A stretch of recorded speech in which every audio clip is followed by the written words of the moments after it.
సాహిత్య అభిమానులైన శ్రోతలకు నమస్కారం అండి. మీ అందరికీ భ్రమరవాసిని 4వ భాగంకు స్వాగతం పలుకుతున్నాను. మీకు ముందు చెప్పినట్టుగా ఈ నవలను 5 అధ్యాయములుగా విభజించినారు విశ్వనాథ వారు. దానిలో ప్రథమాధ్యాయం అయిపోయింది. ప్రథమాధ్యాయము 3 భాగాలుగా మీకు వినిపించాను. ఇప్పుడు ద్వితీయ అధ్యాయం మొదలవుతుంది. దానిలో మొదటి భాగం మీకు 4వ ఎపిసోడ్ మీకు వినిపిస్తాను. సరే, ఇది వినిపించడానికి ముందు జరిగిన కథ ఒకసారి క్లుప్తంగా నెమరు వేసుకుందాం. ఈయన రాజకుమారుడు, ఆయన పేరు ఇంకా నేను చెప్పలేదు, ఈసారి చెప్తాను. ఆ రాజకుమారుడు ఒక రాజకుమార్తెను పెళ్లి చేసుకున్నాడు. పెళ్లి తంతు అంతా కొంచెం విచిత్రంగానే జరిగాయి. ఆయనకు పెళ్లి కూతురు కోసమని శోభనపు గదిలో కాచుకున్నాడు. అప్పుడు ఆయనకు కొన్ని ఊహలు వచ్చాయి. ఆమె ఎందుకు తనను అవాయిడ్ చేసినట్టు అనిపించింది, తనను తాకనివ్వలేదు పెళ్ళి జరిగేటప్పుడు అనిపించింది. అంతేకాదు, ఆమె ఒక రాతి బొమ్మలాగా అనిపించింది తాళి కట్టే సమయంలోని కూడా తోచింది. అలాగే గదిలో ఉన్న వర్ణ చిత్రాలను, ఆమె ప్రతిమను చూశాడు. చూసి కొంచెం నివ్వెరపోయాడు, ఆశ్చర్యపోయాడు. ఇవన్నీ ఇక్కడ ఎందుకు ఎలా మార్చారు అవన్నీ అనుకున్నాడు. సరే, ఆమె పెళ్లి కూతురు గదిలోకి వచ్చింది. వచ్చి ఆమె చెప్పింది, నేను లక్ష్మీదేవిని, నిన్ను అనుగ్రహించి వచ్చినాను అనింది. తన భయంకర రూపము మునుపు ఇతడు చూశాడు అని చెప్పింది. ఇతడికి ఏమీ అర్థం కాలేదు. అతను సరే నన్ను ఏం చేయమంటావు అన్నట్టుగా అతను అన్నాడు. అప్పుడు ఆమె అనింది, ఆ ప్రతిమనే నీ చెల్లి, నీ సహచరి, ఆమె రాత్రి నీ సెయ్యను పంచుకునేది ఆమెనే అని చెప్పింది. ఆమె మాట్లాడలేదు, కానీ తను నడవగలదు, నీ పక్కన పడుకోగలదు అని చెప్పింది. ఇది ఒక విచిత్రం అనిపించింది ఇతనికి ఏం చేయాలో తోచలేదు. అంత లోపల ఆమె లక్ష్మీదేవి ఒక భ్రమరంగా మారి భ్రమరనాదం చేసింది. ఆ భ్రమరనాదానికి అతనికి నిద్ర పట్టింది. చూస్తే అతని పక్కన ఆ ప్రతిమ ఉంది. ఆ ద్వారములు, అంత పెద్ద ద్వారములు కూడా అవందుకవే మూసుకున్నాయి. దీపాలు ఒక్కడి తప్ప మిగతావన్నీ మలిగిపోయినాయి. అతడు నిద్రించాడు. అక్కడితో ప్రథమాధ్యాయం ముగిసిందండి. నేను చెప్పిన కథ 3వ ఎపిసోడ్లోని 3వ భాగంలోని కథ అక్కడితో ఆగింది. ఇప్పుడు మీకు 4వ భాగం వినిపిస్తాను. ఇది నవలలో ద్వితీయ అధ్యాయం. సరే, దానిలో మొదటి భాగం మనకు 4వ భాగం. మర్నాడు ఉషాకాలంన అంతిపురంలోని పరిచారికులందరూ చాలాసేపటి వరకు నిద్ర మేల్కొనలేదు. ఉషోరేఖలు వారకమున్న పరిచారికులు నిద్ర లేవలేను. అంటే తెల్లవారక ముందే లేయాలి వాళ్ళు. స్నానాధిక కృత్యములు నిర్వర్తించి దౌత పరిధానధారుణులై శుభ్రమైన వస్త్రాలు ధరించి నియమిత స్థలంలో ఉండవలే. రాజభార్యలను, రాజదుహితులను, రాజస్నుషలను, రాజభార్యలను, రాజదుహితలు అంటే రాజకుమార్తెలను, రాజస్నుషలు, ఇది ఒక కొత్త పదం అండి. మీకు ఇంతకుముందు ఒకసారి చెప్పినట్టు విశ్వనాథ వారి నవలలు చదివితే కనీసము ఒక 10-20 కొత్త తెలుగు పదములు తెలుస్తాయి. ఇక్కడ స్నుష అనేది నాకు కూడా ముందు తెలియలేదు. నిఘంటువులో చూస్తే కోడలు అని తెలిసింది. అంటే ఆ రాజభవనంలోని రాజు భార్యలు, కూతుర్లు, కోడళ్ళు, వీళ్లను వాళ్ళు నిద్ర మేల్కొల్పాలి. ఎలా? ఇదిగో ఇలాగా. వారిలో 10 మంది అయిన వీణావాదన నిపుణులు ఉన్నారు. ఆయా రాజపత్ని, స్నుష, దుహిత్ర శయ్యాగారములకు ముందు చిన్న పంచాది ఉండును, అంటే వరండా లాంటిది. ఆ పంచాదిలో నుండి శయ్యాగారములలోకి, అంటే పడకటిండ్లలోకి గవాక్షములు ఉండును. ఆ గవాక్షములు మనిషి ఎత్తున పైకి నిర్మింపబడి ఉన్నవి. అంటే అవి వెంటిలేటర్స్ లాగా ఉంటాయి. వీళ్లకు లోపల దృశ్యం ఏది కనిపించదు. ఈ పరిచారికలు వీణానాదం చేయగా ఈ ధ్వని గవాక్షముల నుండి అంతఃప్రవేశం చేసి వారికి మెలకువ తెప్పించవలేను. ఇది సహజంగా తత్తద్ నిర్దిష్ట శయ్యాగృహంలో నిర్మాణ వైఖరి. అంటే ఆ కాలంలో రాజాంతఃపురములలో ఇలా జరిగేది. రాజుగారి కూతుర్లను, భార్యలను, కోడళ్లను నిద్రలేపాలంటే వీళ్ళు ఆ బయట, ఆ శయ్యాగృహంలో బయట చిన్న వరండా లాంటిది ఉంటే అక్కడ ఉండి వీణ వాయించాలి. ఆ వీణా చప్పుడు, ఆ వీణా నాదము గవాక్షముల ద్వారా వారి చెవులకు చేరి వారు నిద్రలేయాలి. కానీ ఈరోజు పరిచారికలందరూ ఆలస్యం గలిచిరి. అందరూ భయభీతలైరి. ఏమంటారు యజమానులని భయం కదా. తొందరగా స్నానాది నిర్వర్తనం జరిపిపోయి వీణాగృహములందు ప్రవేశింపగా ఆ వీణ వాయించే చోట్లు ఉన్నాయి కదా, వాళ్ళకు నిర్దిష్టమైన ప్రదేశాలు. అక్కడికి వెళ్తే రాజవంశీయులు ఎవ్వరినూ, పురుషులు కానీ స్త్రీలు కానీ నిద్ర మేల్కొన్నట్టు లేదు. రాజమహిషి ప్రతిదినము వీరి అందరికంటే ముందే నిద్రలేచును.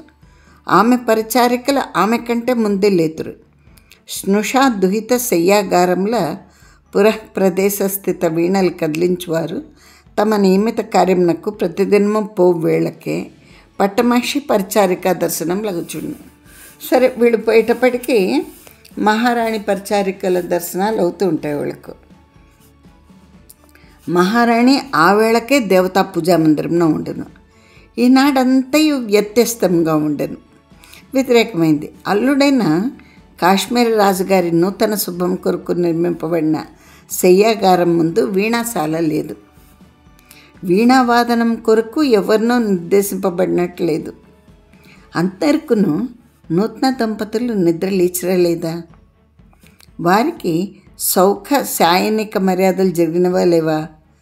మొదలైన పర్యాలోచనాధీనలైనను, అంటే ఆలోచనలు వచ్చినా కూడా తొలుత తమ నిర్దిష్ట కార్యములు ఆచరించుకొని ఆ దుహితృ దంపతులు, ఆ స్నుషా దంపతులు మేల్కొన్న తర్వాతగా వారి కాలకృత్య నిర్వహణ కార్యం నందు నియమితులైన పరిచారకులకు వారిని అప్పగించి వీరందరూ మంద గమనములతో, సన్నని గొంతులతో, పలుక్కునడి మాటలతో, ఒదిగి నడుచుటలతో తత్కార్యము తమకు నియమితం కాదన్న ధైర్యంతో వెళ్ళిపోయారు.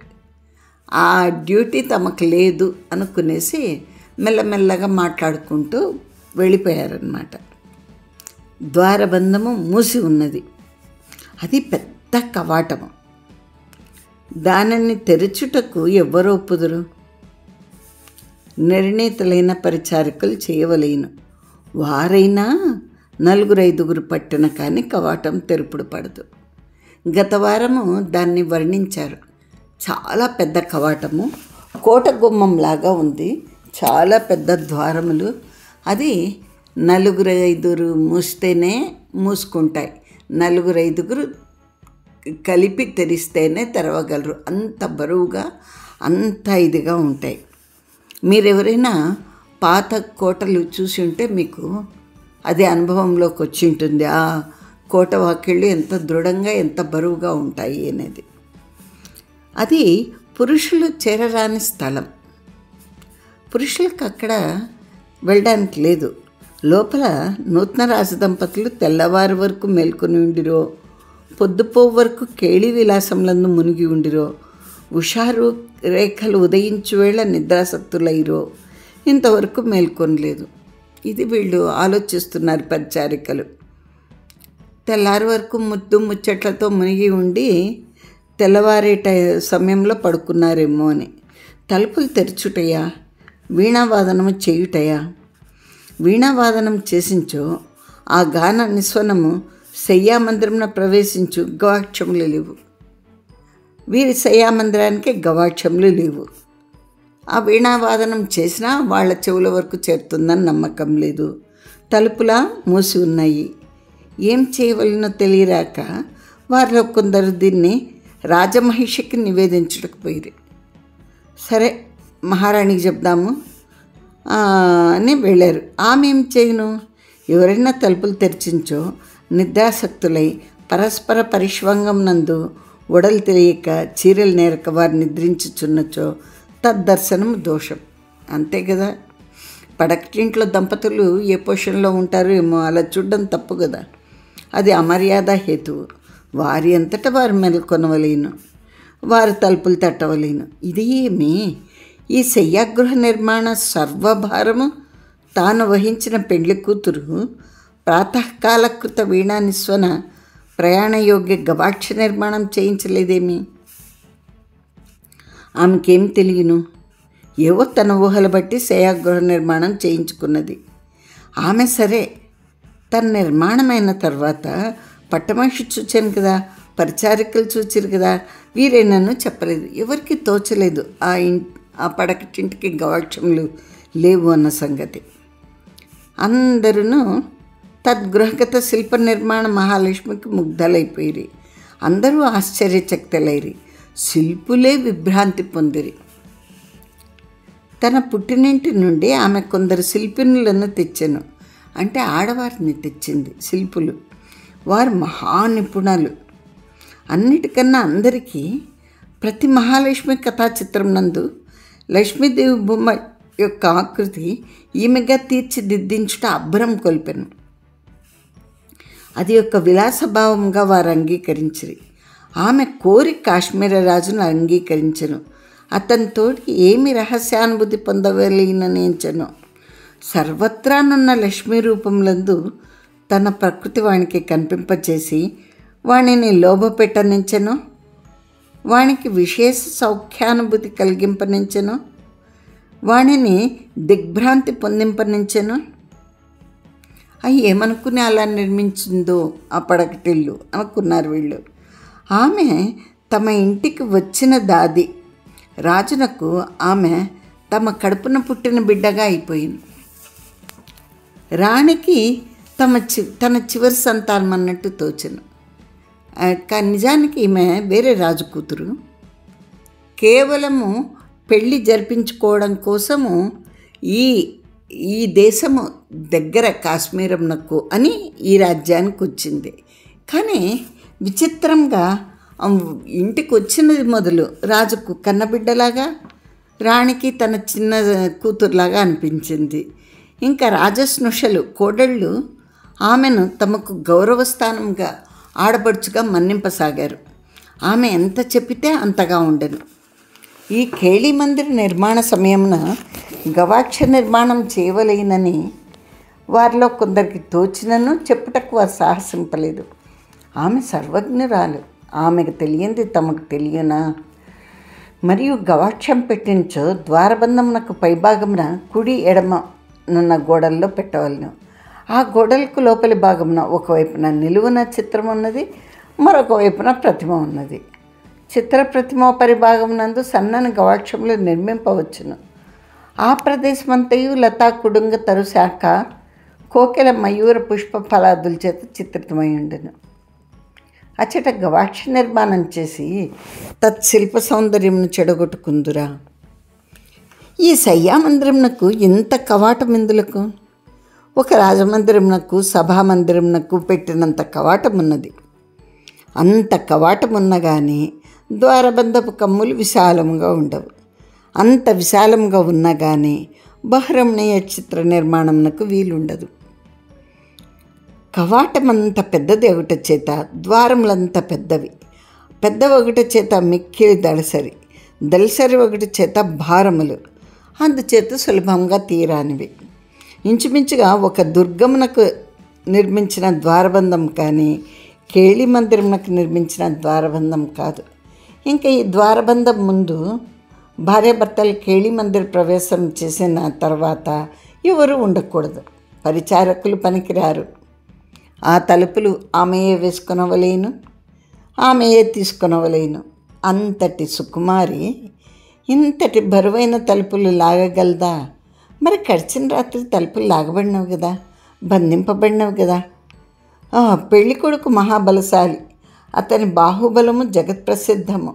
భారతదేశమున నాడు వాడి ఎంత ధనుర్విద్యా కుశలి బాహుబలవంతుడు, ఖడ్గ విద్యా నిపుణుడు లేడని ప్రతీతి. అతడెప్పుడూ దండయాత్రకు బయలుదేరి సర్వభారత ధరాపతులను గెలిచి సామ్రాజ్యం నిర్మించునని, తదాధిపత్యం వహించునని లోకమున ప్రతగలదు. ఓ పుకారు కూడా ఉంది. ఈ రాజు ఈ పెళ్లి కుమార్తెను తెచ్చి తాను వివాహం చేయుటకు కొంతవరకు వాని తోడి చెలిమిని అభిలేషించి ఇట్లు చేసినని అనుకుంట కూడా కలదు. అతనికి ఈ తలుపులు లాగుట కష్టమా? అట్లే కావచ్చు. వారిద్దరు నిద్ర మేల్కొనవలేను, వారే తలుపులను తెరవలేను.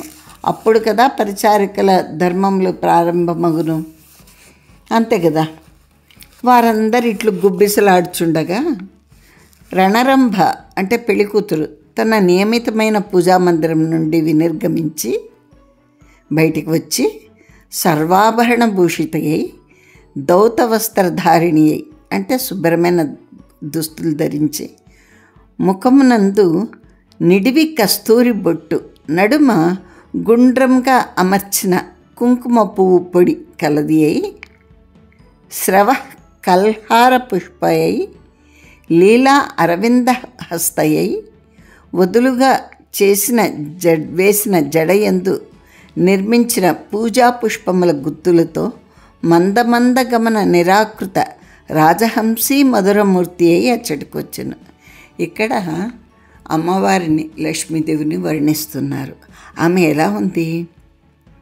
శుభ్ర వస్త్రములు ధరించింది, ముఖమునందు పొడవుగా కస్తూరి బొట్టు, నడుమ కుంకుమ పువ్వు పొడి బొట్టుగా పెట్టుకుంది. స్రవ కల్హార పుష్పయై, తానే ఒక కలువ పువ్వులాగా ఉంది, కల్హార పుష్పంలాగా ఉంది. లీలా అరవింద హస్తే, చేతిలో ఒక కమలం ధరించింది. వదులుగా వేసిన జడలో పూజా పుష్పములు గుత్తులుగా పెట్టుకుంది. మెల్లమెల్లగా నడుస్తున్న ఒక రాజహంసలాగా వచ్చింది. వారందరూ నివ్వెరపోయిరి. ఆమె లోపల నిద్రపోవచ్చున్నదని వారి ఊహ. తలుపులు తెరచుట ఎట్లని వారి భయము. ఈమె ఎప్పుడు లేచి స్నానాది పూజాధికములు జరిపింది? భర్త ఒంటరిగా శయ్యామందిరంలో నిద్రాళువై ఉండెనా? ఈమె భర్తను నిద్రలేపుటకు వచ్చినదా? వారి ఆశలన్నీ, వారి ముచ్చటలన్నీ, వారి ఉత్సాహగత భావములన్నీ పటాపంచలయ్యాను. ఏమి వారి ఆశలన్నీ? ఇదిగో ఇలా. ఆమె శయ్యామందిరం నుండి నిద్రాలసయ్యి, స్ఖలిత గతి అయి, సువిస్పష్ట నక్షత కిన్న కపోలాధరయ్యి, నలిగిపోయిన చీరతో, శతశీర్ణ కంచుకముతో, చిక్కిరి బిక్కిరి అయిన తలకట్టు గోళ్లతో దువ్వుకుని, ఏదో రీతిగా ముడివేసుకున్న జుట్టుతో, చెరిగిపోయిన తిలకముతో, సగం సగము తుడిచివేయబడిన రాలిపోయిన పాదాల అక్షాచిహ్నములతో, స్విన్న మనోహరమూర్తి అయి, ఖిన్న నయనాభిరామమూర్తి అయి, చిన్న కంఠగత రత్నహారయ్యి, భిన్న నేత్రగత దర్పయ్యి, సమాసన్న మన్మత హేలాగమన లీలాతను డోలామూర్తి అయి వచ్చునని చూచి ముసిముసి నవ్వులు నవ్వుకొందమని, ఆమెను పడిపోకుండా పట్టుకొందమని, అడుగులలో అడుగులు వేయించు కొంచెం స్నానమందిరంకు తీసుకొని పోవలేనని, రాజవంశ స్త్రీలతో పరిచారికలకు తొలుతటి చనువు ప్రారంభించు సమయంలో అట్టివి కనుక తద్వేళ ప్రతీక్షమాణ భావనలైన వారందరూ కుంగిపోయిరి. ఉస్సురండ్రి. పెట్టుకున్న ఆశ ఏదో ఆశ భిన్నమైనట్టు భావించిరి. శోభనపు పెళ్లి కూతురు ఎలా ఉంటుంది అని ఎంత అందంగా అందమైన పదాలతో విశ్వనాథ వారు వర్ణించారు చూడండి. నిద్రాలసయ్యి అంటే ఇంకా నిద్ర పూర్తి పోకోకుండా, స్ఖలిత గతి నడవలేక నడవడం, సువిస్పష్ట నక్షత కిన్న కపోలాధరయ్యి, గిచ్చుళ్ళు, గోళ్ళ గుర్తులు పెదవుల పైన, ఒంటి మీద, తర్వాత నలిగిపోయిన చీరతో, నలిగిన రవికతో, తల దువ్వేమి తల రేగిపోయిన తలతో, గోళ్ళతో దూకునేదో ఒక రీతిగా ముడి వేసుకుని జుట్టుతో, చిరిగిపోయిన తిలకంతో, కాలి పారాణి సగం సగం రాలిపోతే, ఆమె మన్మథ హేలాగమన లీలాతను డోలామూర్తి. అంటే శోభనం పెళ్లి కూతురు మన్మథ క్రీడలో అలసిపోయి బయటికి వస్తే ఎలా ఉంటుందో అలా వాళ్ళు ఊహించుకున్నారు. అప్పుడు ఆమెను పడిపోకుండా పట్టుకొని మెల్లగా ఆమెతో పరాచకంలాడుతూ స్నానగృహానికి నడిపించుకొని పోతారు. పరిచారికలకు అటువంటి సమయంలోనే కదా రాణులతో చనువు ఏర్పడ్డం. ఇట్లా వాళ్ళు ఏదేదో ఊహించుకుంటే తుస్సుమనిందంతా. ఆమె వచ్చింది. ప్రతిదినము ప్రాతకాలం నందు ఆమె ఎట్లుండునో అట్లే ఉంది. నిశాభాగ పరిభిన్న మూర్తిత్వ లక్షణములు ఏమీయూ లేవు. స్నానం చేసి పూజ చేసుకున్నా ఆమె శరీరం నందు బడలికి కనిపించలేదు. కన్నులందు అరమోడుపులు లేవు. సన్నగా తూలిపోవట లేదు. ప్రస్కలగతి లక్షణమే లేదు. నిన్న సాయంకాలము రెమ్మ ఎందు వడలిపోని తుంచబడిన పుష్పం ఎట్లున్నదో నేటి పొద్దున అట్లే ఉన్నది. వాసన చూడని పువ్వులాగా ఉంది. మళ్ళీ పుష్పమైనచో ప్రాతకాలం నాకు రెక్క విడిలిపోయి తనంతట తాను రాలిపో స్థితిలో ఉండును. శిరీషము ముడుచుకొనును. చేమంతి పువ్వునందు కూడా హిమార్ద్రత కనిపించును. దాత్రి అందున్న ఏ పుష్పంలైనను హిమపాత ఘాత చిహ్నమో తీవ్రహత సంపాత చిహ్నమో వెళ్ళొచ్చును. ఎటువంటి పువ్వులు కూడా తెల్లారేసరికి మంచు వలనో లేదా ఎండ వలనో కొద్దిగా వడలిపోయి కనిపిస్తాయి. నందన్వని పుష్పంలు ఎటువో వారికి తెలియదు. ఆ పుష్పములు వాడవో, రెక్కల ఎందు ముడతలు పడవో, కాంతి ఎందు క్లాంతి నందవో. ఈమె నందనమని పారిజాతము, రజత చలోద్యాన పుష్ప కదంబము, వైకుంఠపురి కేళి కాంతార సంతానము. ఆహా, ఏమి అద్భుతంగా చెప్పారు చూడండి. నందనవన పారిజాతము అంటే స్వర్లోకంలో ఉన్న నందనవనంలోని పారిజాతమా, రజతాచల అంటే కైలాసంలోని ఆ ఉద్యానం పుష్పమా, వైకుంఠపురి వైకుంఠంలోని అక్కడ ఉద్యానవనంలోని పుష్పమా. ఆమె ఎవరు? ఇంత అస్సలకు రోజు ఎలా ఉందో అలాగే ఉంది, ఏమాత్రము కందకుండా అన్నట్టుగా. ఆమె కనుసన్నల ఎవరి దారిని వారు నిష్క్రమించింది. ఆమె సైగలతో ఆమె చూపులతో ఎక్కడ వాళ్ళు అక్కడ వెళ్ళిపోయారు. పెళ్లి కుమారుడు అంతకు మునిపే లేచాడు. పెళ్లి కుమారుడు తత్పూర్వమే నిద్ర మేల్కనెను, కనులు తెరిచెను. ఆమె వంక చూచాడు, లేచెను. ఆమె నెమ్మదిగా పాన్పు కడకపోయి పక్క మీద దుప్పటిని సర్దెను. అతన్ని తీసుకొని పోయాను, పరిచారకులకు అప్పచెప్పాను. మర్నాడు రాత్రి మళ్ళా కొద్దిగా ముచ్చటలు సాగినవి. అంత ఎక్కువసేపు లేదు. వారాంగన్లు బ్రాహ్మణ పుణ్యస్త్రీలు తొందరగానే వెడిలిపోయి కొంత చెండ్లాటయు గంధపూతలను తమలపాకులు కొరుకుటయు చేయించడానికి ప్రయత్నములు చేసి పెండ్లి కొడుకే అంగీకరించలేదు. పాటలు సాగిన తర్వాత నిన్నటికంటే విశేషమేమనగా పెళ్లి కూతురు నేడు సిగ్గుపట్టలేదు. పెండ్లి కొడుకు కూడా ఆమె వంక సొంత బెరుగ్గా చూచుట్లేదు. పరస్పరమే యథేచ్ఛంగా చూచుకొంచుండ్రి. పెళ్లి కూతురు పెళ్లి కొడుకుని చూసి నడుమ నవ్వుచుండెను. అతడు మాత్రం తిరిగి నవ్వట్లేదు. వారిలో కొందరు ఇట్లా అనుకుని, నిజమే, వరించినది ఈమె, అతడు కాదు. ఆమెకు అతని యందు ఎంతో ప్రేమ ఉన్నది. అతడును ప్రేమ కలవాడే. తన ప్రేమ బహిష్కరించుటకు ప్రయత్నించట్లేదు. పురుషుడు కదా, అందులో మహారాజు, అంతకంటే మహావీరుడు. టీవీయు దర్పము ఎచ్చటికి పోవును. అతడు ప్రేమ చూపించట్లేదు, బయటికి కనిపింపచేయడం లేదు అనుకున్నారు. కొంతసేపటికి ఒక ముత్తైదువ ఒక తమలపాకు చుట్టి పెళ్లి కూతురికి ఇచ్చాను. ఆమె దాన్ని కొరికాను. ఆ ముత్తైదువ దాన్ని ఆమె చేతిలో ఉండి తీసుకుని పెళ్లి కొడుకు చేతికి ఇచ్చాను. పెళ్లి కొడుకు దాన్నట్లే తన చేతిలో ఉంచుకున్నాను. తాను కొరకలేదు, పారివేయలేదు. అందరూ వెళ్ళిపోయారు. అతడు ఇలా అన్నాడు, నేడే కాశ్మీరం నాకు పోవాలనంటివి కదా, మనం పగలు కలుసుకోలేదు. నేను నిర్ణయించుటకు వీలు లేకపోయింది. నీకోసము నేను వెతుకుచూ వచ్చిన అందరూ ఏమనుకుందరో అని కొందలపడి తిని రేపు వెళుదామా అంటే ఆమె అంది, ఇది 2వ రాత్రి, 3 రాత్రులైన తర్వాత పోదాం. అది న్యాయం కదా. అతడు అన్నాడు, లోకదృష్టితో చూసిన న్యాయమే, కానీ ఇది అలౌకిక వ్యవహారం, దేవతలతో సంబంధం కదా. అవును, నేను ఈ లోకంకు సంబంధించిన దాన్ని కాదు అందామె. ఇప్పుడు ఈ లోకం నందే కనిపించుచుంటివి కదా, ఒక రాజు కడుపున పుట్టితివి కదా, పెరిగితివి కదా, అందరూ స్త్రీల వల్లనే వయసు వచ్చిన తర్వాత స్త్రీత్వంను కంటివి కదా. అన్నీ లోకమునందు జరుగుతున్నట్టే జరుగుతున్నవి అంటే ఆమెంది.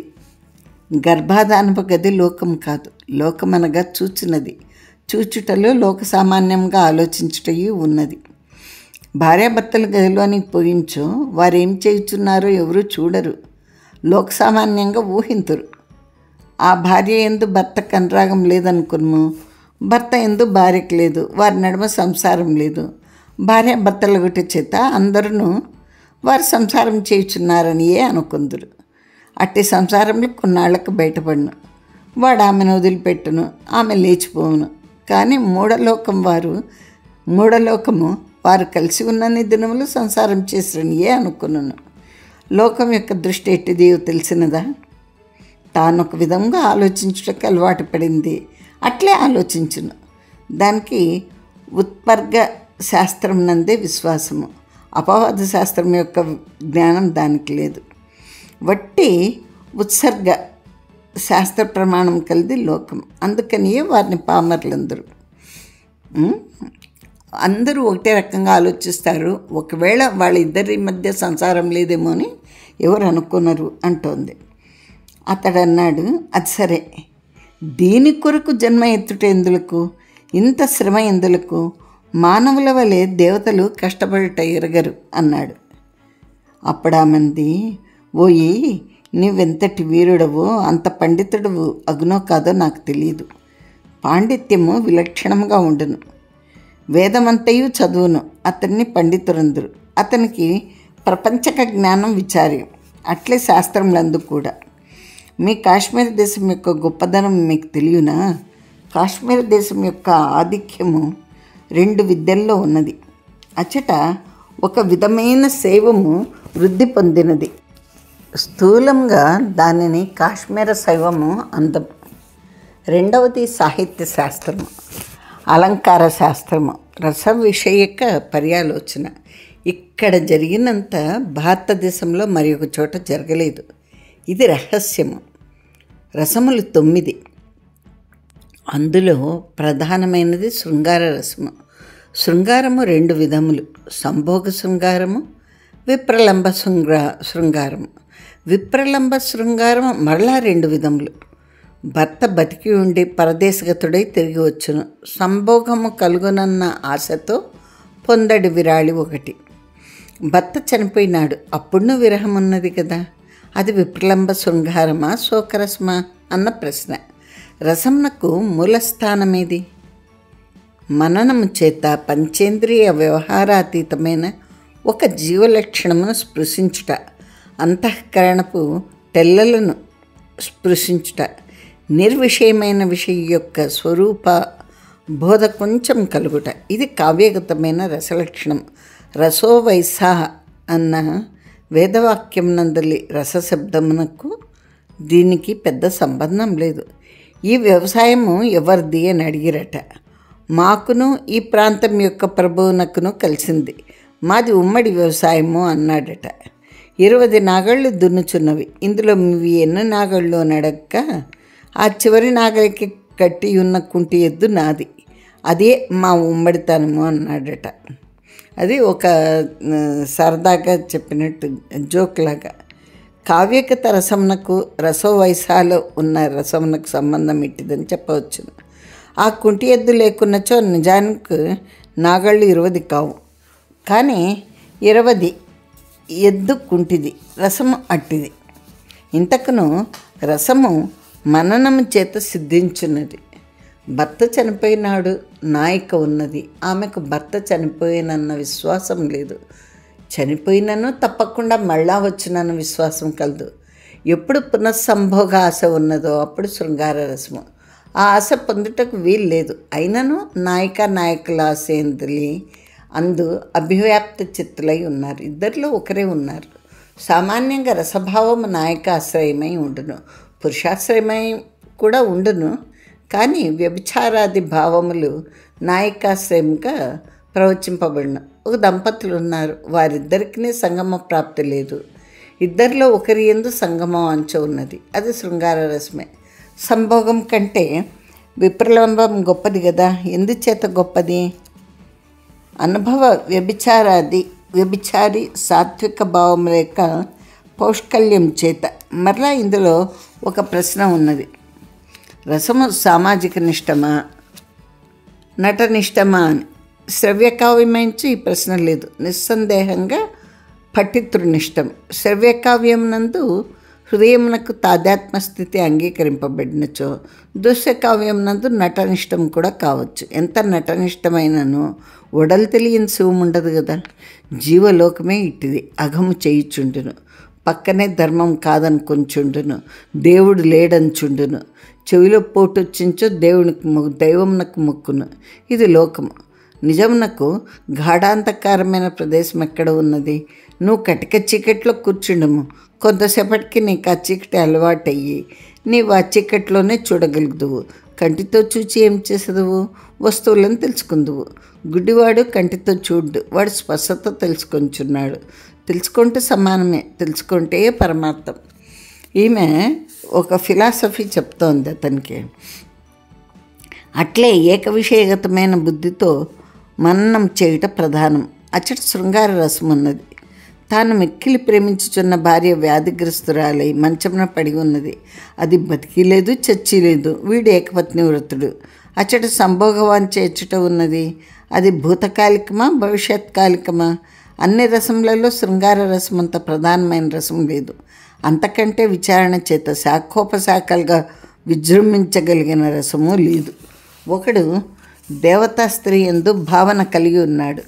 ఆ దేవతా స్త్రీ వానికి అలభ్య, కానీ వాణిని అనుగ్రహించినది. శపించలేదు, వాణిని నాశనం చేయలేదు. వాణిని అనుగ్రహించినది. వాణి అందలి ఆ భావంను తనొక లీలగా హేళగా అంగీకరించింది. ఇక్కడ ఆమె చెప్పకనే అతని గురించి చెప్తోంది. ఓయి, లోకం విచిత్రమైనది సుమా. ఒక మహారాణి ఉన్నదనుకును. సేవకులలో ఒకడు ఆమె ఎందుకు కామవాంఛ కలిగి ఉన్నవాడు ఉండును. ఆ కామవాంఛను వాడు వ్యక్తీకరించలేడు. కొన్ని సూక్ష్మ భావ వ్యక్తీకరణ సమయంలందు రాణి గ్రహించును. వాడిని తిరిగి ప్రేమించదు. వాడిని సంహరించకపోవచ్చును. అది రాజునకు తెలిసించో వాడు నిస్సంశయంగా హరింపబడును. రాణి వాణి అందరి భావమును గుప్తపరచును, తనకు తెలియనట్టు నటించును. అట్టి రాణి యొక్క మనఃప్రవృత్తిని కొందరు కామంగా భావింతురు, కొందరు ఔదార్యంగా మన్నింతురు, కొందరు దయగా విచారింతురు. అది అట్టుంచుము. ఈ సృష్టిలో మరి ఒక చిత్రం ఉన్నది. సర్వాయవ పుష్టి కలిగి యవ్వనలక్ష్మి తాండవించుచున్నట్టు చెక్కబడిన స్త్రీ శిలా విగ్రహం ఉన్నది. గొప్ప శిల్పి వ్రాసిన చిత్రం ఉన్నది. వాణిని గురించి భావించి తప్పించేటి వారు ఉన్నారు. అచ్చటి శృంగార రసం ఉన్నదా? సంభోగమన్న భావం వట్టి మనోగతమై ఉన్నది, అఘటిత పదార్థగతమై ఉన్నది. అచ్చటి సంభోగాశ ఎట్టిదనగా ఇందాక లోకమని చెప్పితేనే ఆ లోకం యొక్క స్థూల దృష్టి ఎట్టిదో అట్టిది. నాకు కోరిక లేదు, నాకు వాంఛ లేదు. నువ్వు నారాయణుని యందు లగ్నబుద్ధివని నన్నందువా? ఆ నారాయణుడెవ్వడు, నేనెవ్వరు? లోక దృష్టితో మేమున్నాము. మరియు ఒకటి చూడుము, నువ్వు ఒక స్త్రీని చూచితివి, మోహించితివి. లోకం నందు పలు స్త్రీలు కలరు. ఆమెను ఏలా మోహించితివి? ఆమె ఎందున్న స్త్రీత్వంను మోహించితివా? అది సర్వసామాన్యమైనది. ఆమె యొక్క సౌందర్యంను చూచి మోహించితివి. తద్గత స్త్రీత్వంనకు తద్గత సౌందర్యంనకు అవినాభావంగా భావించుచుంటివి. వాని రెంటికి అవినాభావ సంబంధం లేదు. ఆ సౌందర్యము కొంత భావనానిష్టము, కొంత తత్శరీరగత అవయవ విన్యాసనిష్టము. ఓయి, తత్సౌందర్యం ఎంత తాత్కాలికము. అంచేత నువ్వు ఒక స్త్రీని మోహించుతూ అన్నచో నీకంటే మూఢుడు లేడన్నమాట. మోహం లేనిచో లోకం లేదు. ఆ లోకమునకు సంబంధించి మోహం నీ చేత ఊహింపచేయుచుండును. దేవతలు అనుగ్రహించుట అనగా ఏ భావనా పరంపర నీ జీవలక్షణమో నీకు సంతోషదాయకమో తద్భావనా పరంపర నీ యందు సాగనిచ్చుట, దానికి దోహదము చేయుట. లోకం నందు దయతో దేవతలు మానవ రూపధారిణులగుదురు. మానవ జన్మతో వాడు పరమయోగి కాకపోయినచో రసోవైస అన్న స్థితి పొందలేడు. కావ్యరసం వంటి రసమును పొందగలడు. దానికి మననం ప్రధానం. ఆ మననంను సమృద్ధి అది దేవత నీకు ప్రసాదించింది. దానికి కావలసిన సామాగ్రి అంతయు సమకూర్చింది. అంటే నీకు శారీరక సుఖము ఊహించుకునవల అంతే అన్నట్టు చెప్తోంది ఆమె. ఈమె దేవత కదా, దేవతలకు అసలుకు శరీరమే ఉండదు, వాళ్ళు ఊరికే ఆ ఊహకు కనిపిస్తోంది ఆమె, అంతేగాని ఆమె అతడి కోరికను అతడి దీన్ని నీకు తెలియకుండానే నీకు తృప్తి కలుగుతుంది, నువ్వు దానితో సంతోషించు. ఇవన్నీ వింటుంటే ఒక పాట జ్ఞాపకం వస్తుంది. విరహము కూడా సుఖమే కాదా, విరహపు చింతన మధురం కాదా అని ఒక కవి రాశాడు. అలాగే ఉంది ఈమె చెప్పడం కూడా. అనిన పెండ్లి కూతురు వంక పెండ్లి కొడుకు నిస్తబ్దములైన కన్నులతో చూచుచుండగా ఇంకా ఆయన ఇంకా నిశ్శబ్దంగా ఆమె కళ్ళ వైపు చూస్తూ నిలబడినాడు. పానుపు మీద ప్రతికృతి కనిపింపగా పానుపు మీద అంతకుముందు రోజులాగే ప్రతిమ ఉంది. ఎదురుగా పెళ్లి కూతురు లేదు. భ్రమరి నినాదము ప్రారంభించగా సరే 9 రుదం మొదలైంది. అతనికి నిద్రముంపు వచ్చేసి తాను పడుకొనగా గది తలుపులు మోయబడిన. అంతే. 2వ రోజు రాత్రి కూడా అతను ఆమె వంక చూస్తూ ఆ భ్రమరనాదం వింటూ నిద్రపోయేశాడు. పక్కన ప్రతిమ ఉంది. 3వ రాత్రి ముత్తైదువులకు వారకాంతలకు ఉత్సాహం లేకపోయాను. గడిచిన 2 రాత్రులు మహారాణి అన్యకార్యమగ్నురాలై కూతూ అల్లుండ మురిపములు పట్టించుకొనలేదు. ఆమె ఈనాడు వస్తాను అంది. ఈ దత్తత తల్లి వచ్చినని పెళ్లి కూతురునకు తెలిసింది. రాణి ఆమెకు వార్త పెట్టెను. ఆ వార్త పెండ్లి కొడుకు వైపు ముత్తైదువులలో కూడా వ్యాపించెను. అట్లు పెండ్లి కొడుకు కూడా తెలిసెను. పెండ్లి కూతురు ప్రవచించిన ఆస్తి నాస్తి విచికిత్స హేతువుగా ఉన్న శృంగార రస భావనమైన పరిస్థితుల్లో రాజమహిషి వచ్చుటేమి, ముచ్చటలు ఎట్లు సమకూరును అతనికేమి తోచలేదు. అతడు మనసులో గగ్గోలు పడుచుండెను. ఈ వివాహమేమి, ఈ స్వయంవరమేమి, తానిందులో తగులుకొనుట ఏమి? ఈ రాజు కంటే తాను గొప్ప రాజు. మేము కార్యమును మా కోటలోనే చేసుకుందామని నిన్ననో మొన్ననో పెళ్లి కూతురును తీసుకొని పోయించో అచ్చట ఈ గోల ఎట్లు జరిగిననేమి? ఇచ్చట నలుగురిలో అప్రతిష్ట పాలయ్యేటట్టు కనిపిస్తోంది. తమ ఇద్దరికి సంబంధం లేదని ఈ పాటికి దాసి జనములందరికీ తెలిసి ఉండదు. వారు తన గురించి ఏమనుకుందరు? నిజమే, తాను గొప్ప మహారాజు, గొప్ప వీరుడు. ఇది ఏమి స్థితి? తను తృతీయ ప్రకృతి అనుకున్నారు కదా. ఇక్కడ తృతీయ ప్రకృతి అంటే మామూలు భాషలో చెప్పాలంటే తను 0.5 అని అనుకుంటారేమో. తాను ఒక శిఖండి అపుంసకుడు అని జనాలు అనుకుంటారేమో అని ఇతను భయపడుతున్నాడు. అతనికి కోపం వచ్చింది. ఏమైనా సరే ఈనాడు తాను విసిరివేసిన చెండు పెండ్లి కూతురు మళ్ళా విసిరివేయవలేను. తాను కొరికిన తమలపు మడత ఆమె కొరికి తీరవలేను. తాను ఆమె మెడకు గంధం రాయను, ఆమె మరల రాచి తీరవలేను. అట్లు జరిగించో తానేం చేయవలేను. పానపు మీద నుండి కోపంతో హఠాత్తుగా లేచిపోను. ఆమె నాకు భార్య కాదు, ఆమె మానవురాలు కాదు. అదంతా ఈ ఒట్టి నటన. తాను లక్ష్మీదేవి నంచున్నది. ఆమె భూతమో పిశాచమో ఎవరికి తెలియను. నన్ను ఇంతవరకు మింగలేదు, నేను అందుకు సంతోషించుచున్నాను అని అందరితో చెప్పును. తన దారిని తాను పోవును. ఒక పెద్ద రగడ పెంచును.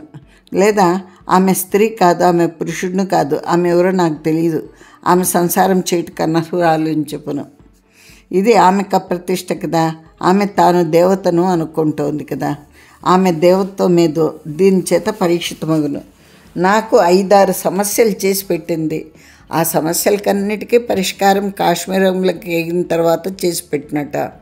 అది అక్కడెందుకు చేయాలి, ఇక్కడెందుకు చేయరాదు? చేయదలిచించో ఇక్కడే చేయవచ్చును, ఇక్కడ నేను చేయనిమ్ము అని అతడు గట్టిగా నిశ్చయించుకున్నాడు.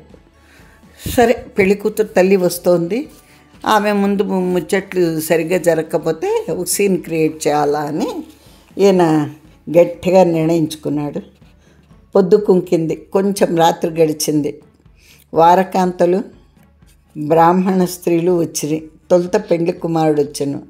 ఈనాడు అతడు ఎంతయో ఠీవిగా వచ్చెను, ఎంతయో కోపముగా వచ్చెను, ఏదో దృఢ నిశ్చయంతో వచ్చినట్టు కనిపించెను. అతడు వచ్చెను, చిత్రంను పరిశీలించుచుండెను. బ్రాహ్మణ స్త్రీలు ఒకవైపు, వారాంగణంలో ఒకవైపున తొలగి ఉండ్రి. కొంతసేపటికి రాజమహిషి పెళ్లి కూతురును వెంట పెట్టుకుని వచ్చుచుండెను. ఆ పెళ్లి కూతురు పరమ ముగ్ధ లజ్జాభావ పట్టభద్రురాలు. ఆ సౌందర్యమునకు అవధి లేదు. పెళ్లి కూతురు నిన్నటి వల్లే మొన్నటి వల్లే లేదు. అది ఏదో బ్రహ్మదేవుడు కొంతమంది అచ్చర్లను కరిగించి ఈమెగా పోసినో ఏమో. ఆమె కన్నెత్తి చూచుట్లేదు. ఆమె క్రీగంటి ప్రసారము కింద సన్నని రాళ్ళు కలిగిన నేలపై శీలమండలపు లోతు అమృతపు కాలువ ప్రవహించుచున్నట్టుండెను. వసంతకాలమున వికసించిన తోటలోని పుష్పములన్నీ ఒక విలక్షణమైన గాలి చేత తుల్చపడి ఒక సన్నని కాలువగా ప్రవహించుచున్నట్టు కనిపించెను. అన్నిటికన్నా ఆశ్చర్యమేమనగా తల్లి కూతురుండిద్దరూ ఒకటే విధమైన చీరలు దాల్చిరి. ఆ చీరలను వడ్డించుటకు సామాన్య మానవులకు సాధ్యం కాదు. అవి మానవుల చేత నేయబడినట్టు లేవు. ఒక్కొక్క దేశంలో ఒక్కొక్క వస్తువు విలక్షణంగా సంపాదితమగుచుండెను. ఇది కులూత దేశం. కు అనగా భూమి, లూతము అనగా సాలెపురుగు, ధాత్రి సాలెపురుగు వంటి దేశమని అర్థం. సాలెపురుగు తాను పటమును ఎట్లల్లునో ఈ దేశం నందు వస్త్రములు అట్లల్లుదరని అర్థమేమో. ఒక్కొక్క రాజ్యంలో ఆ దేశం యొక్క రాజునకు తదితర దేశాధిపతులు ఎరగని ఈ దేశం నందు ఉత్పత్తి అయ్యేడు వస్తువులలో ఒక విలక్షణమైన విశిష్టమైన వస్తుత్పత్తి జరిగే అది ప్రత్యేకమైన ఆ రాజభోగంగా ఉండును. ఈ వస్త్రములు అట్టివేమో తెలియదు. అవి దారములతో నేసిన చీరలేనా? ఒక వెలుగు వ్యాపించిందా? వెలుగే దారములై వెలుగు దారములని చెప్పవలైనా? వెలుగైనచో వెలుగు వ్యాపించినంత మేర తదత్యములైన వస్తువుల అభివ్యక్తి జరుగును. పొగయో మంచో అయినచో వస్తువుల అభివ్యక్తి జరగదు. పొగకు వెలుగునకు ఇంత కాంతి లేదు. వెన్నెలకున్నంత కాంతి, పొగకున్నంత చిక్కన, మంచుకున్నంత శీతలత కలిగిన ఆ చీరలు చిత్రముగా ఉన్నవి. ఒకప్పుడు మన దేశంలో చాలా అందమైన చీరలు నేయబడేవి. ఎంతటి పల్చటి చీరలంటే ఆ ఒక చీర మడత పెడితే ఒక అగ్గిపెట్టెలో పెట్టగలిగేంత నైస్గా, అంత పల్చగా, అంత మెత్తటి చీరలు నేసేవాళ్ళంట. చాలా ఘనతగా చెప్తారు మన దేశం గురించి. వాణి అంచులు బంగారు పూలు, సన్నని రత్నములు, తళతళలు. ఆ తల్లి కూతురులను చూచి అచ్చట బ్రాహ్మణ స్త్రీలను వారకాంతలు నివ్వెరపోయిరి, కదలలేకపోయిరి. పెండ్లి కొడుకు వారి వంక యాదృచ్ఛికంగా చూశాను. అతని కళ్ళు మిరుమిట్లు గొల్పెను. కొంతసేపటికి నిస్తబ్దత వాసన. బ్రాహ్మణ వృద్ధ స్త్రీ ఒకట పెండ్లి కొడుకు వద్దకు పోయి, పెండ్లి కుమారులు పానపు మీదకు దయచేయవలే నన్ను. అతడేం చేయను? ఆ దేశ ప్రాణిని అగౌరవపరచునా, తన్ను తాను తక్కువపరుచుకున్న అతనికేమీ తోచలేదు. మాట్లాడకుండా పోయి పానపుపై కూర్చుండెను. పెండ్లి కూతురు పానపు మీద ఎదురుగా కూర్చుండెను. కొంతసేపు నృత్యము, కొంతసేపు పాటలు అయిన తర్వాత కులూత దేశ రాజపట్ట మహిషి తన మెడలో ముత్యాల హారంను తీసి కూతురు చేతిలో ఉంచెను. పానపు మీద కూర్చున్నప్పటి నుండి ఆ పెండ్లి కూతురు ఒక విలక్షణంగా మారిన. ఆ మార్పు ఎవరికీ తెలియలేదు. ఆమె ఆ ముత్యాల హారంను పెండ్లి కొడుకు చేతిలోకి విసిరివేసిన. అందరికీ ఆశ్చర్యం వేసిన. పెండ్లి కొడుకే నిస్తబ్దుడైపోయిన. అట్లు జరుగునని అతడు అనుకుననే లేదు. అంతలో అతడు తెప్పరిల్లి చెండు మళ్ళా విసిరివేసను. సుంతకాలం చెండ్లాట సాగెను. ఆమె తల ఎత్తి చూడలేదు. ఒక వారభామిని తమలపాకు చుట్టి పెండ్లి కొడుకు చేతికి అందించెను. అతడు కొరికి ఆమె చేతికి ఇయ్యగా దానిని పెండ్లి కూతురునికి అందించెను. ఆమె తీసుకుని దానిని తాను కూడా కొరికి మరలా వారభామినికి ఇచ్చెను. ఆమె మరలా తెచ్చి పెండ్లి కొడుకునికి ఇచ్చెను. అతడు దాన్ని చేత గ్రహించి ఉంచుకొనెను. పెండ్లి కొడుకు పెండ్లి కూతురు మెడకు గంధం పూసెను. ఆమె మరలా పూసెను. ఆనాడు వచ్చినంతమంది బ్రాహ్మణ ముత్తైదువులు కానీ వార స్త్రీలు కానీ మొదటి దినం కూడా రాలేదు. అందరి సందేహములు పటాపంచలైపోయినాయి. వారు పడ్డ అనుమానమంతా నిరాధారం అనిపించును. అంటే పరిచారకులకు కొంతమందికి వీళ్ళ మధ్య సంసారం సజావుగా లేదేమో అని అనుమానము విడిపోయింది. అందరి స్థితి కంటే పెండ్లి కొడుకు స్థితియే అనూహ్యమానమయ్యను. ఇది ఏమి రహస్యము?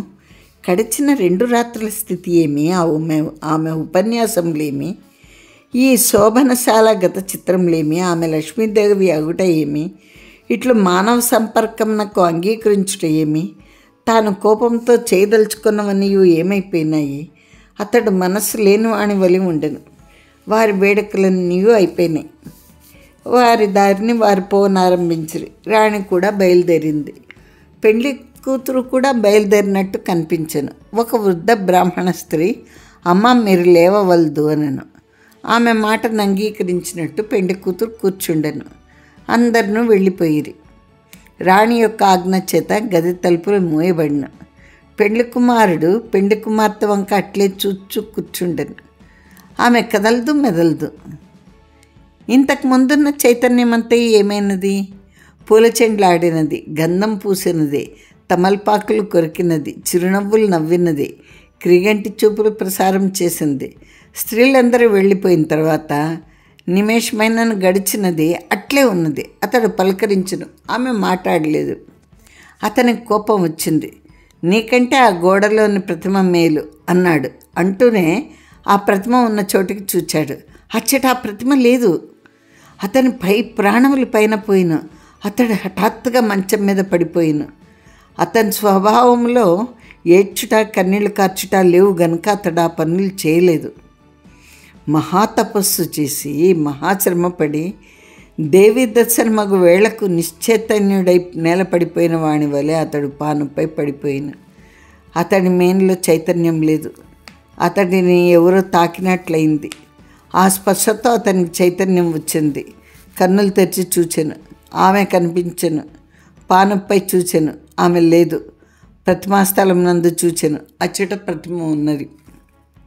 ఆమె ఇలా అంది, నిన్న నీకు మోహం యొక్క స్వరూపంను చెప్పితేను కదా. స్త్రీత్వము నువ్వు మోహం పొందిన ఒకానొక స్త్రీ అందలి సౌందర్యము. ఆ ప్రతిమ యందు స్త్రీత్వం లేదు. అది స్త్రీయే కానీ బొమ్మ కనుక దాని యందు స్త్రీత్వం లేదు. నీవు పరమోద్వేగం కలవాడవు. రేపు మనం కాశ్మీరంలోకి పోవుచున్నాము.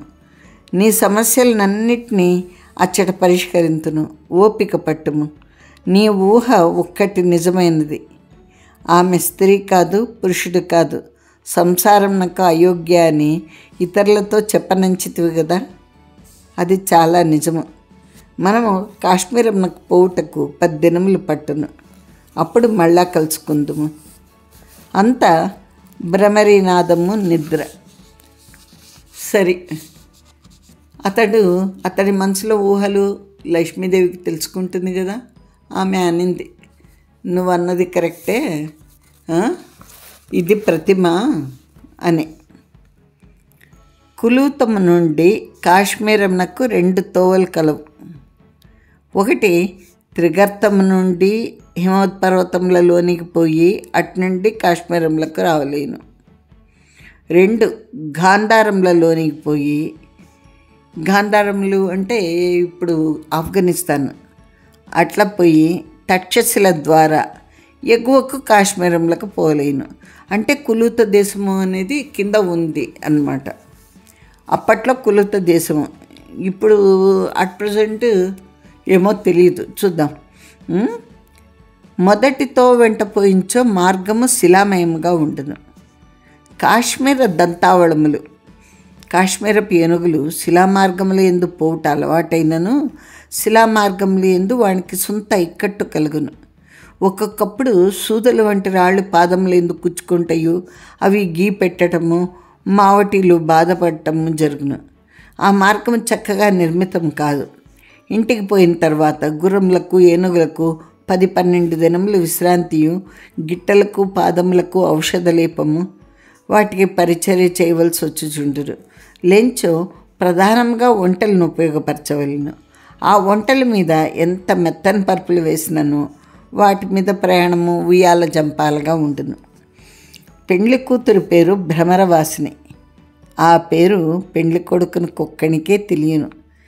తక్కిన అందరికీ తెలిసిన పేరు రణరంభాదేవి. చోళరాజు అంటే ఈమె చోళరాజు కూతురు. చోళరాజు తన కూతురుకు రణరంభ అని పేరు పెట్టాను. కాశ్మీరమునకు చోళ దేశము మిక్కిలి దవ్వు. చోళ దేశం అంటే ఇప్పుడు తమిళనాడు అండి. రణరంభ కాశ్మీరాధిపతి అయిన రణాదిత్యుని వరించినప్పుడు ఇక్కడ పెళ్ళికొడుకు పేరు చెప్తున్నారు. ఆయన పేరు రణాదిత్యుడు. వరించినప్పుడు చోళరాజు అయిన రథసేనుడు, చోళరాజు పేరు రథసేనుడు. రణాదిత్యుడు వివాహంనకు చాలా దవ్వు రావాల్సి ఉంటుందని తన మిత్రుడైన కులూతాధిపతి ఇంటికి కూతురును రణరంభను పంపెను. అక్కడ వివాహం జరుగును. రణాదిత్యుడు కాశ్మీరంలో నుండి సులభంగా వచ్చును, సులభంగా వెళ్ళును అని రథసేనుని అభిప్రాయం. వివాహంనకు రథసేన మహారాజు కానీ ఆయన భార్య కానీ రాలేదు. చోళరాజ్యం నుండి కొంత సేనయు, పరిచారక జనమును, 10 ఏనుగులు, 100 గుర్రములు, కనకాద్యాభరణములు చోళరాజు పంపించను. రణాదిత్యుడు కాశ్మీరంలకు తిరిగిపోయినప్పుడు తెలిసెను. అవి అన్నీ అల్లునకు అరణంగా పంపించనని. వారందరూ పెండ్లి కొడుకు వెంట కాశ్మీరంకు బయలుదేరి. ఇది కాక కులూత దేశము ఏనుగులకు ప్రసిద్ధి. కులూతాధిపతి రణాదిత్యుడు తనకు కూడా అల్లుడే కనుక ఆయన కూడా ఆరణమిచ్చను. ఆ ఆరణము ప్రధానంగా 100 ఏనుగులు. అప్పట్లో అరణం కింద దాసదాసి జనములను కూడా ఇచ్చేవాడు రాజులు. ఇట్లుండగా భాషాభేదము చేత ఇన్నాళ్లుగా మరియు ఇప్పుడు మార్గమధ్యమున కొన్ని ఇబ్బందులు కలుగుచుండెను. చోళులు దాక్షిణాత్యులు, కులూత దేశ ప్రజలు ఔత్తరాహులు, కాశ్మీరీయులు. వారి భాష వేరు, అది కాశ్మీర భాష. కాశ్మీర కులూత సాన్నిహిత్యం తక్కువ. చాళుక్యుల భాషకు చోళుల భాషకే కొంత దవ్వు. చాళుక్యుల భాషలో సంస్కృత శబ్ద బాహుళ్యం ఉండును. చోళుల భాషలో దేశ శబ్దములు ఎక్కువ ఉండును. ఒక భాష అర్థమగుటకు ప్రధానంగా 2 కష్టములు ఉండును. శబ్దములు అర్థమగుట వేరు. ఒకప్పుడు సామాన్యంగా సర్వశబ్దములు సర్వభాషల యందు సంస్కృత జన్యములగుట చేత కొంత వికృతి నందినను జాగ్రత్తగా సూచించో శబ్దమదీని గుర్తుకొచ్చును. తద్భవ భాష యందు అర్థ విపరిమాణమున్నను అటు శబ్దముల సంఖ్య తక్కువగా ఉండను మరియు శబ్దముల యొక్క నిర్దేశం చేత తెలియవచ్చును. ప్రధానమైన బాధ ప్రత్యయములందు క్రియారూపముల యందు ఉండును. వెళ్ళు, చూచు, కొట్టు, తిను, పరివెట్టు మొదలైన సామాన్య క్రియారూపముల అర్థము హస్తాది సంజ్ఞల చేత నిరూపితం కావచ్చును. తిరస్కరించు, వలచు, ప్రయోగించు మొదలైన ధాతువుల అర్థములు నిరూపింపబడవు. ఇక్కడ ఈ కులూత దేశము అనేది అక్కడ హిందీ ప్రాకృతం, హిందీ అవి ఆ కాలంలో మరి ఏ భాష ఉన్నిందో దేశీయ భాష వేరే ఉంటుంది, సంస్కృత భాష వేరే. అక్కడ ఉన్న దేశ భాష వచ్చి ఏదో ఉంటుంది, మైథిలి అలాంటి భాష ఏదో ఉంటుంది. కాశ్మీర దేశ భాష వేరే, కాశ్మీరీ ఆ లాంగ్వేజ్ వేరే. ఇక్కడ చోళులు చాళుక్యుల భాషనే తేడా. చాళుక్యులు వచ్చేసి తెలుగు వాళ్ళు, అక్కడ ఆంధ్రుల మాటలు ఎక్కువ ఉంటాయి. ఇంకా చోళులు అంటే ద్రవిడ దేశము అనేవాళ్ళు. అప్పట్లో తమిళనాడును, వాళ్ళ భాష తమిళము. ఆ తమిళము మన తెలుగు వాళ్ళకే అర్థం కాదు. ఇంకా కాశ్మీరీలకు ఎక్కడి నుంచి అర్థమవుతుంది? తర్వాత అది ఎట్లా ఉంటుందంటే ఇప్పుడు కూడా కొంతమంది ఉత్తరాది వాళ్ళు మాట్లాడుతుంటారు, వాడు వచ్చింది, ఆమె పోయాడు, ఇట్లా మాట్లాడతారు కదా, అలా ఉంటుంది. నిజానికి సర్వ భారతదేశమందు సంస్కృత భాషయే రాజభాష. అన్ని రాజ్యముల యందు వ్యవహారము సంస్కృతంలోనే జరుగును. ఆ కాలంలో సంస్కృతంలో జరిగేది. మంత్రులు, సేనానులు, మహోద్యోగులు, వ్యవహర్తలు సంస్కృతంలో చదువుకుందరు. ఆ సేతు సీతాచలము సామాన్య భాష సంస్కృతము.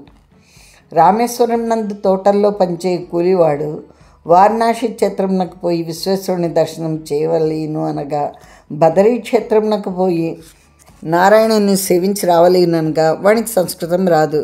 అట్నుంచి ఇటు కానీ ఇట్నుంచి అటు కానీ మహాక్షేత్ర దర్శన లాలసులైన సామాన్యులను క్షేత్రాజీవులు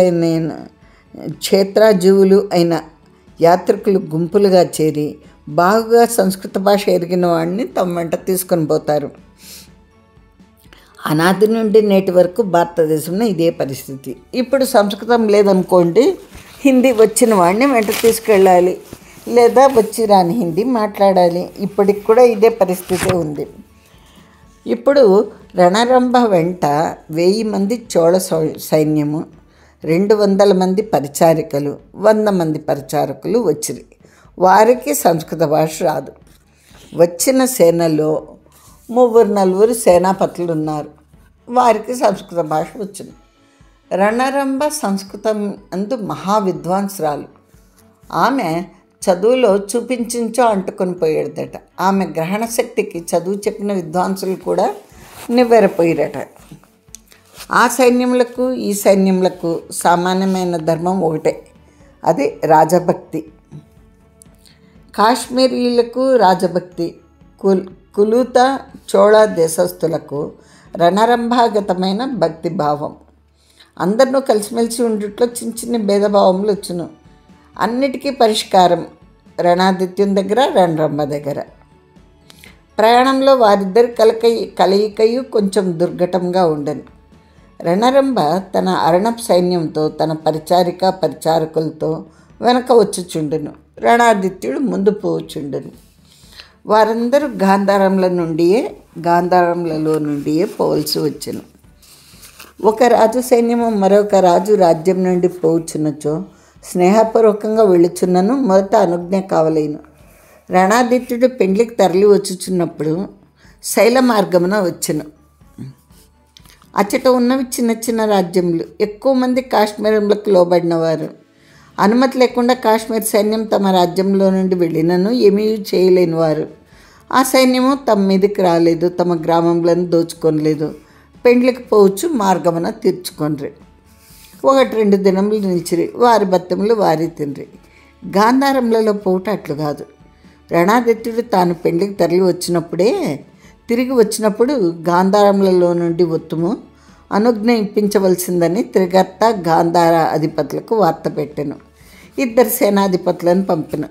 త్రిగర్తమునకు వెళ్ళినవాడు తిరిగి వచ్చెను. గాంధారములకు పోయినవాడు రాలేదు. ఆ అనుమతి ఒట్టి ఆచారం. అనుమతి కొరకు సేనాపతి వెళ్ళెను కనుక దాని అంతటా అదే వచ్చును. దాని కొరకు ఎదురు చూడక్కర్లేదు. అది వచ్చినట్టుగానే భావించి ప్రవర్తింపవచ్చును. అంతే కదా. వేరే దేశంలో పోతున్నప్పుడు వాళ్లకు అనుజ్ఞ తీసుకోవాలా. ఇప్పుడు మనకైతే పాస్పోర్ట్లు. అప్పుడు వాళ్ళు ముందుగా మనిషిని పంపించి అది స్నేహధర్మంగా అడిగేవాళ్ళు. శత్రురాజ్యంలో కావు కాబట్టి స్నేహంగా వాళ్ళ రాజ్యంలోంచి వెళ్ళవచ్చు అని. గాంధారంలో ఉత్తర భాగమున సింధు నది యొక్క మొదటి పాయలు 2 దాటవలేను. ఒక నది వరదల మీద ఉండెను. దాటుటకు వీలు లేక సైన్యములు ఈ ఒడ్డున 4-5 దినములు నిలవలసి వచ్చెను. చోళులకు సముద్రం దగ్గరది. చోళ సైన్యంలో చాలామంది సముద్రం ఎరిగినవారు. సముద్రంలో ఈదుటయు చేపలు పట్టుటయు అలవాటైన వారు. కులూత కాశ్మీర సైన్యములకు ఈ వెరవడి తక్కువ. ఈ తమిళ సైన్యము సముద్ర తీరంలోది కదా, కాబట్టి వాళ్ళకు తెలుసు. ఈ కులూత దేశానికి కాశ్మీర్ సైన్యములకి ఇవి తెలియవు. అంత సైన్యము ప్రయాణమున బయలుదేరిపోయినప్పుడు మార్గం నందు కొన్ని దినములు ఉండవలసి వచ్చునని అంచనా వేసి బత్తెములు తెత్తురు వస్తు భాండారాధిపతులకు 4 దినములు ఎక్కువ ప్రయాణమాయను. పాతయ్యం యొక్క కార్యమును గురించి భీతి కలిగాను. ఎట్లా? సరుకులు తెచ్చుకున్నారు, కానీ అవి ఇన్ని రోజులు కొన్ని లెక్క కట్టి తెచ్చింటారు. ఇప్పుడు 4 రోజులు ప్రయాణం ఎక్కువయ్యేటప్పటికీ సరుకులు చాలవు, ఎలా అని భయపడ్డారు. నది వరదల మీద ఉంది. వీలైనంత వరకు నదిలో చేపలను పట్టుకుని భుజింపవచ్చునని సేనాపతులు వాళ్ళు 1000 మంది వీళ్ళు 1000 మంది అయిన సైన్యమునకు ఆజ్ఞలు ఇచ్చినారు. చోళ సైన్యము పొంగివచ్చు నదిలో, నృత్యం చేయు నదిలో, తరంగఘట్టం చేయు నదిలో, నురుసులు కక్కు నదిలో, తటములు రుసుకొన నదిలో, సుళ్ళు తరుగు నదిలో, ప్రపాతం చేయు నదిలో వీరే చేపల వల్ల తిరిగి చేపలను సమృద్ధిగా పట్టుకున్నారు. అందులో అవి మంచినీటి చేపలు. మంచినీటి చేపలు రుచి ఎక్కువ అంటారు. అందుకే కదా పులస చేపల కోసం ఎగబడతారు. సముద్రంలో వలె ఉప్పు నీటి చేపలు కావు. ఆ మంచినీరెట్టిది. పైగా గంగా నది యొక్క తొలిపోతలో హిమగిరి శిఖరముల నుండి, ఉపత్యకల నుండి, నానా ఔషధి సమ్మిళిత ఆరోగ్య మిశ్రిత జలముల నుండి వచ్చింది. సంగ్రహించిన మత్స్యభారము వారికి చెరి సగంగా రావలేను. నిజానికి ఈ నియమం లేకపోయినను సౌహార్దం చేత అట్లు జరగవలేను. చోళ సైనికులు తమ దేశం వదిలి 10-15 దినములైంది. అలవాటు పడిన ప్రాణములు కనుక మత్స్యాహారం నాకు వారికి ముఖం వాచినట్టయింది. చోళ సైనికులు మత్స్యములను వండుకొని తించుండ్రి. ఆ సువాసనలు కులూత కాశ్మీర సైనికులకు సోడుముట్టినవి. వీరు అడుగుటయు, వారి నోటితో లేదనకుండా చేతితో లేదంటయు, వీరికి కోపములు పెరుగుటయు, తాము మగపెండ్లి వారమన్న అహంకారము. తొలుత చిన్న చిన్న పుడకలు తొలగించిందై, తర్వాత కట్టలు వేసిన నెగడి అయి ఎగడెను. కత్తులు దూయట దాకా వచ్చెను. సరే, చిన్న చిన్న తగులతో మొదలై పెద్ద కొట్లాటగా మారిపోయింది. తొలుత నుండి కాశ్మీర కులూత సేనలకు చోళ సైన్యం అంచో కొంత ఏవగింపు, తిరస్కారం, తక్కువతనం.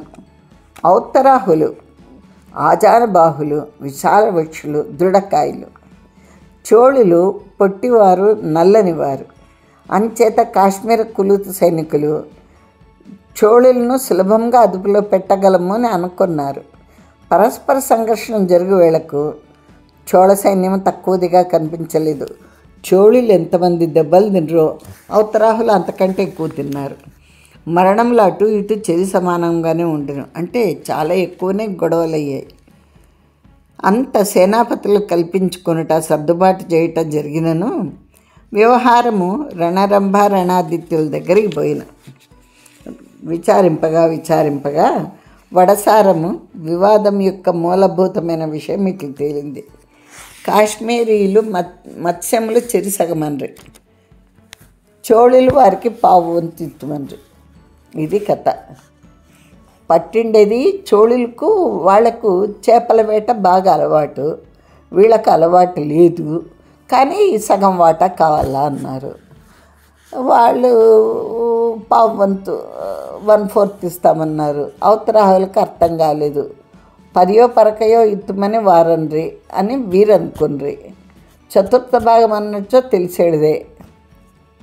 చతుర్థ భాగం 4వ భాగము, అది సంస్కృతంలో చతుర్థ భాగము అని అంటే వాళ్ళకి అర్థమయ్యేది. ఇక్కడ అర్థం కాలేదు. అర్థం కాకపోవడంతో వాళ్ళు ఏదో పడేస్తాము అంటున్నారు అని వీళ్ళకి కోపం వచ్చింది. ఇది మొదటి పెట్టు. మాట అర్థం కాకపోవటం దీనికి హేతువయ్యను. అటు ఇటు చనిపోయిన వారు దొమ్మి జరిగిన చోట పడి ఉండ్రి. వారు చనిపోయారని సేనానులను సైనికులను, చనిపోలేదని రణరంభ భార్యాభర్తలు ఇద్దరు పోయి చూచిరి. రణరంభ పోయి వారినందరినీ స్పృశించెను. అందరికీ ఊపిరాడుచున్నది. గాయపడిన వారినందరినీ స్పృశించెను. అందరికీ బాధలు ఉపశమిల్లెను. అది సంధ్యాకాలం. వారందరినూ బతికిరి. చచ్చిపోయినారు అనుకున్న వాళ్ళంతా బతికినారు. మర్నాటి పొద్దున ఉత్తరాహులైన సైనికులు ప్రధానములైన గుడారముల ముందు మత్స్యములు పోగుబడి ఉండెను. అందరూ యథేచ్ఛంగా ఆరగించారు. అర్ధరాత్రం నందు చోళ సైనికులు తీసుకుని వచ్చి వాడిని అచ్చట వేసిపోయారని కులూత కాశ్మీర్ సైనికులు అనుకున్నారు. మరలా ఇట్టి వివాదం జరిగించో ప్రధానులైన వారిని తీవ్రంగా దండింతును అని రణాదిత్యుడు చెప్పాను. వారికి ఆ విద్య తెలియను. రేపు కొండలలో మీరు వేటాడుదురు. వారు పార్వతీయులు కారు. వారికి కొండల్లోని వేట చేత కాదు. మీరు తెచ్చింది వారికి సగమెత్తురా అని రణాదిత్యుడు అనెను. రణరంభ అర్ధమందహాసం చేశాను. ఇదే అండి జరిగింది. వీళ్లకు పర్వతములలో అలవాటు, వాళ్లకు సముద్రములలో చేపలు పట్టడం అలవాటు. సరే, మీరు పర్వతములలో వేటాడినప్పుడు మీరు అలాగే సగమిస్తారా అని రణాదిత్యుడు అన్నాడు. అంతకుముందు రోజు అర్ధరాత్రి వీళ్ళ గుడారముల ముందు చేపలు కుప్పలు తెప్పలుగా పడినాయి. వీళ్ళేమనుకున్నారు, చోళ సైనికులే అక్కడ వేసిపోయినారు అనుకున్నారు. సరే, మొత్తానికి వివాదం అయితే ముగిసింది. ఆ దెబ్బలు తగిలిన సైనికులకు ఉపశమనం దొరికింది. చనిపోయిన సైనికులు చనిపోలేదు, బతికే ఉన్నారని రణరంభ అంది, వాళ్ళని బతికించింది. ఇది జరిగింది. ఇక్కడ ఈరోజు కథ ఏమైంది? రణరంభ రణాదిత్యుడు కాశ్మీరంలోకి బయలుదేరినారు కులుత దేశం నుండి. అది గాంధారంలో నుండి ప్రయాణిస్తున్నారు. గాంధార దేశము అంటే ఇప్పటి ఆఫ్ఘనిస్తాను. అక్కడ 2 నదులు పారుతున్నాయి, సింధు ఉపనదులు. ఆ 2 నదుల్లో ఒకటి వరదల మీద ఉంది కనుక ఆ నది ఒడ్డునే గుడారాలు వేసేసి ఆ వరద తగ్గడం కోసము వేచి ఉన్నారు. ఇది జరిగిన కథ అండి.